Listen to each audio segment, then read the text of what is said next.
Hey friends, happy Thursday. Thanks for joining us for this 13 Plus FastCast. I'm Anna Orsini. And I'm Carson Courier. We hope you're all having a great day so far. We do want to start off with the latest on the Israel-Hamas war this morning.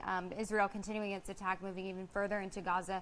Now they said on the edge of Gaza City, even as more of the world is now calling for a ceasefire. Yeah, that's right. Even President Biden, who has previously said Israel has the United States' full support, is calling for a humanitarian pause in the fighting to save civilian lives. So far, more than 9,000 people have died in Gaza. For a second day in a row, the Israeli Air Force has confirmed it hit Gaza's largest refugee camp. The head of the UN Agency for Palestinian Refugees said, quote, "The scale of the tragedy is unprecedented." Now, he said the conditions in Gaza were unimaginable and everyone there was asking for food and water. Now, an Israeli military spokesperson says while he feels sorry for the victims in Gaza who are innocent to this, he says they really have no choice after that brutal attack that killed 1,400 people. The sad reality that is unfolding now is that the civilians in Gaza are paying the price for the atrocities of Hamas. We are fighting a battle here to defend ourselves. We cannot allow a situation for Hamas to continue to exist after the atrocities of October 7. And today, even more foreign nationals have left Gaza and entered Egypt. According to border officials, 341 people have officially crossed over today. That includes around 20 to 25 Americans. Egypt has agreed to help nearly 7,000 people evacuate from Gaza. The country is also allowing severely injured Palestinians in to get medical treatment. 45 people crossed over yesterday. Now it's not clear how many will arrive today. Right now, about 70 trucks carrying humanitarian aid are also at the border in Egypt, waiting to enter Gaza.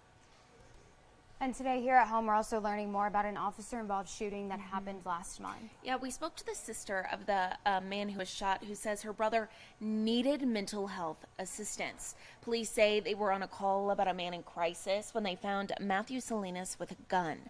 Investigators say they tried speaking with him before he fired several rounds and officers shot back. Salinas died not long after. His sister says the family was told about his death hours later, and it's taken a toll on everyone. I'm missing why wasn't disarming an option? Why wasn't less lethal an option? Why weren't these things explored? Because I know that they're there. We haven't even called the medical examiner's office. I'm usually the one that will take care of things like that, kind of getting things set up, getting things in order, getting answers. And I can't start this time. I don't know what it is. I've just been procrastinating. Now, we did reach out to PCSD for more information on this investigation, including whether or not a member of a mental health crisis team was made available to him or not. And they said that they will not be releasing any more information on this, but that an update on the investigation will be coming out soon. So we do have this full story up on our website, and we'll be sure to keep you updated as we learn anything more from law enforcement. And a story we've been following very closely for you over the last few weeks: recent shooting threats and bomb threats at various places in Tucson. A man arrested for threatening to carry out a mass shooting at the U of A, and then another man arrested for threatening local hospitals. One of those statements made by 27-year-old Michael Lee saying, quote, "There's going to be a mass tragedy and atrocity at the U of A soon with an AR-15, end quote. Now, someone tipped off UAPD, who was then able to work with the Southern Arizona Violent Crime and Gang Task Force. They're now encouraging everyone to speak up if you hear or see anything. The relationships between the FBI and our external partners is getting better, and I think it's getting better every day.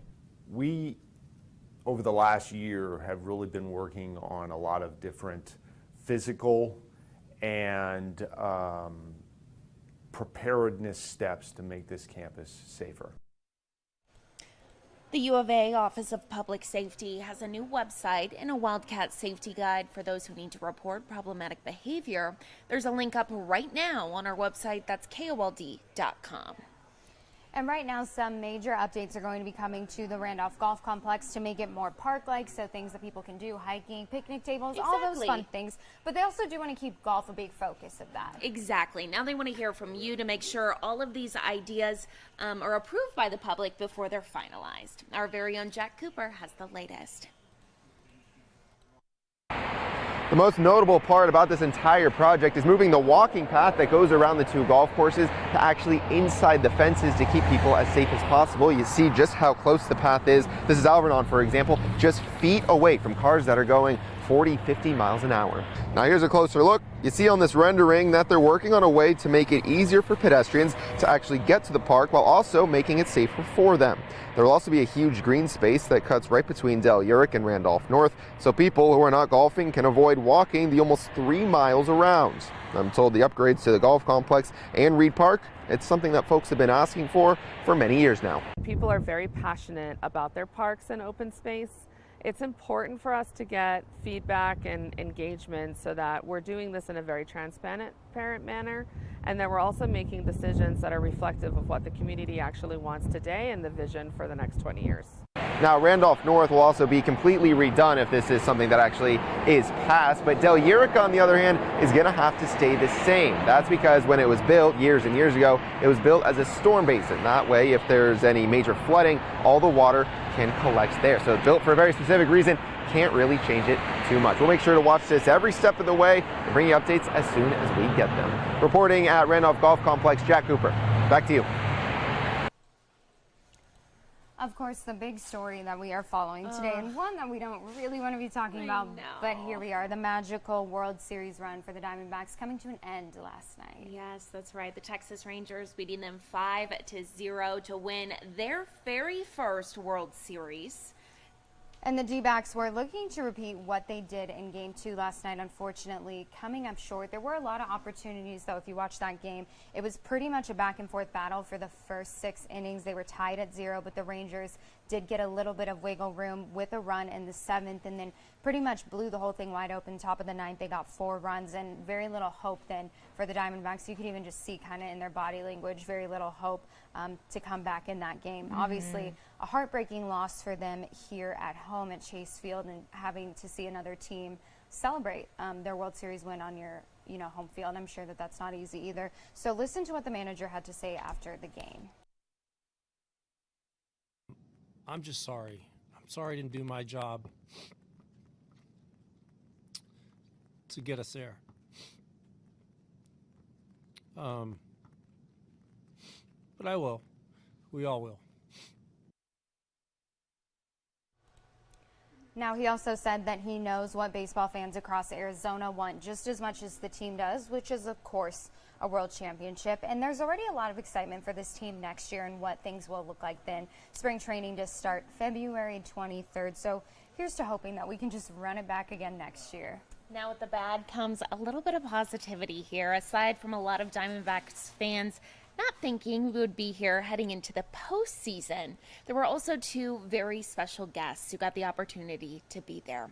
2 17-year-olds, both battling life-threatening illnesses, got to enjoy the Arizona sun and the Fall Classic thanks to Make-A-Wish. Jesse, who is fighting cancer, came in from Missouri, and Benjamin, who is living with a muscular disorder, came in from Wisconsin. The 2 fans spent time on the field meeting the players and coaches, and their parents were able to come too alongside them, just enjoying every moment. So at least there's a little silver lining there. Yeah, and very sweet. I'm sure that all the players, seeing what they were going through, just kind of admired their bravery, and it puts things into perspective. Obviously we want to win baseball games, but at the end of the day, there's people who are fighting very serious battles. So I'm glad they got that opportunity. I know. That's look very how cool. sweet. And look at them there with Aaron. I mean, what more could you want, honestly, from this trip? Very, very cool. Well, taking a look at your weather today, pretty much the same thing. Getting a little too close for comfort there on Monday and Tuesday, sitting at 89. No 90s yet, though, so hopefully it stays that way. But heading into this weekend, homecoming weekend, great weather. Looking pretty good, yeah, right? Very consistent. I know. Wednesday, at least, we're going down a little bit. When I saw the 89 this morning, I was like, are you kidding me? But at least it's not 90. I know. 89 is always too close, though, because I'm like, just a change in that pattern, it might just bump up to 90. But I know. I mean, I'll take 90 over 100. So Exactly. At least it's not on the weekend. all things considered, and it could be worse. We could be seeing, I know we were looking at the map this morning, it was like Billings, Montana, like 19 degrees. I couldn't do it. No. I couldn't even go to work. Like, what is happening? So all things considered, being November, not that bad at all. And taking a live look outside right now to those gorgeous conditions, 84 degrees, a little bit breezy today. It doesn't look too bad out there just yet, but that's something we will be keeping an eye on throughout your day. Be sure to join us back here at 2:30 with Carson and Mary for all the latest stories that we're following. And thanks for joining us this morning on your Thursday morning. Yeah, thank you for watching. Have a great day. Tune in at 2:30.